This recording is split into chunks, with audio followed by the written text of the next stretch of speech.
Okay, after you've logged into your new WordPress blog, you're going to go to the dashboard. We're just going to cover some things about the dashboard really quickly. This is an overview of your site. It's pretty much your site in one shot.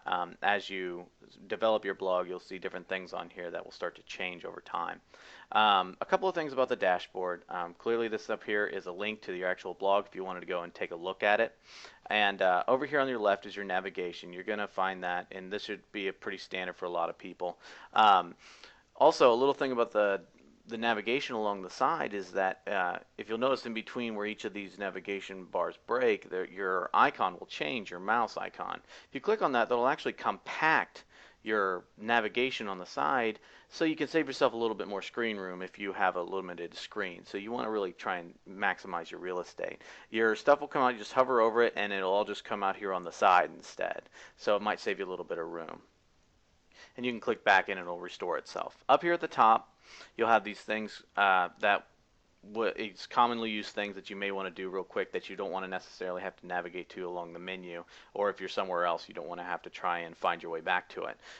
New posts, new pages, you upload media in your media library such as photos and other things, and then also your comment section. So that's a quick thing.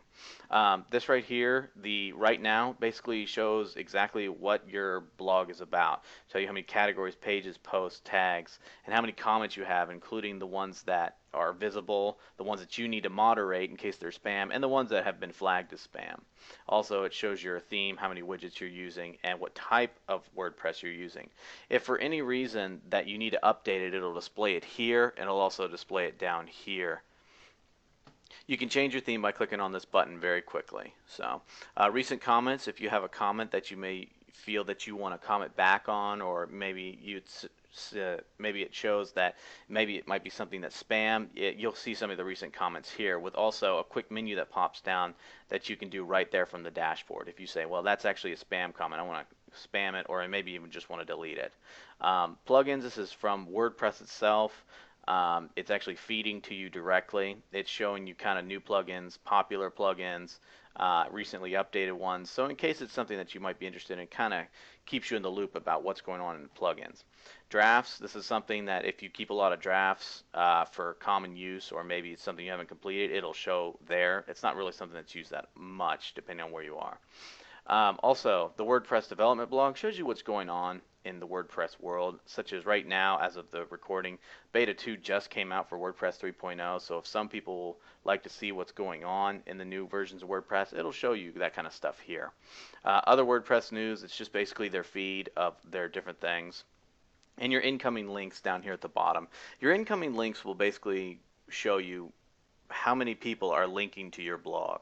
So basically what you want to do is just find out if you wanted a quick overview without having to do the manual searching yourself, that will do that for you. So it's a really nice thing to have. Also, another thing is that the WordPress news is configurable, and so is incoming links. If you wanted to configure exactly where the reader was for your incoming links, you can click on the configuration right here and adjust it accordingly. This is a little bit more advanced, so some people may not want to do this. So if you have a lot of items coming in and new ones coming in every day, maybe you want to see which ones are coming in, or if maybe you don't really care, you just want to show 5. If you want to display the date that they were added, you can do that too. So it's just a quick option for you to have.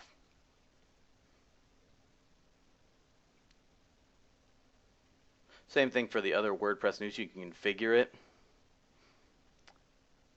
And the best part about other WordPress news is that this is actually a feed reader. So if you have something maybe in your industry that you want to use, you can actually put anything you want in here, any feed at all. So if you wanted to feed from your favorite blog or your top digs or your stumble upon, you can put any feed in there. It just says WordPress news for now. So if you want to, that's just a quick feed reader for you to use at your disposal. It's not just WordPress news.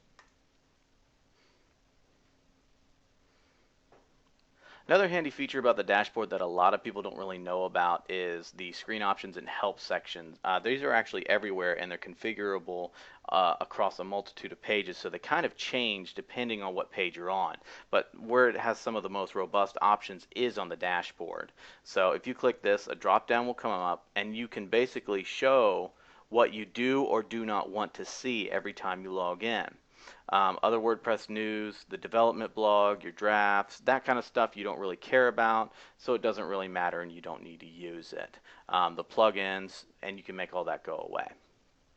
Also, if you have a lot of dashboard widgets, a lot of plugins might start to display them after a while, and so it's kind of making it crowded. You can adjust how many columns your dashboard is showing, and that'll automatically update, and you can switch things around on the fly. So I want that right there, my recent comments on the right, and that can help you organize it in a different way. Let's say if you have a lot of widgets.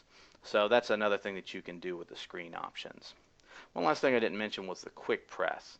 Quick press basically allows you to, if you have a quick thought or something that you just really need to get down really fast, you can put that in the quick press area. It does not have a rich text editor like the regular posting does, so remember that. So this is usually very plain text content that you're going to be putting in the quick press area. So that pretty much does it for the dashboard, and we'll see you in the next video.